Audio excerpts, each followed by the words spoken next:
महानगरपालिकांच्या निवडणुका निष्पक्ष, स्वतंत्र आणि पारदर्शक पद्धतीने पार पडाव्यात यासाठी राज्य निवडणूक आयोगाने राज्य शासनातील वरिष्ठ अधिकाऱ्यांची मुख्य निवडणूक निरीक्षक म्हणून नियुक्ती केली आहे।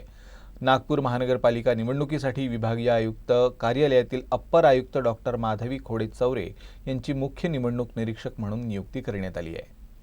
मुख्य निवडणूक निरीक्षकांच्या सहाय्यासाठी अप्पर जिल्हाधिकारी स्तरावरील एका निवडणूक निरीक्षकाचीही नियुक्ती करण्यात आली आहे। नागपूर महानगरपालिका निवडणुकीसाठी चंद्रपूर जिल्ह्यातील चिमूर येथील अप्पर जिल्हाधिकारी संतोष थिटे यांची निवडणूक निरीक्षक म्हणून नियुक्ती करण्यात आली आहे। मुख्य निवडणूक निरीक्षक डॉक्टर माधवी खोडे चौरे यांनी नागपूर महानगरपालिकेच्या निवडणूक अधिकाऱ्यांसोबत निवडणूक प्रक्रियेबाबत चर्चा केली। तसंच निवडणूक निष्पक्ष, स्वतंत्र आणि पारदर्शकपणे पार पाडण्यासाठी सर्वतोपरी प्रयत्न करण्याचे निर्देश दिले। यावेळी त्यांनी सर्व्हिलन्स टीम संदर्भातील माहिती देखील घेतली।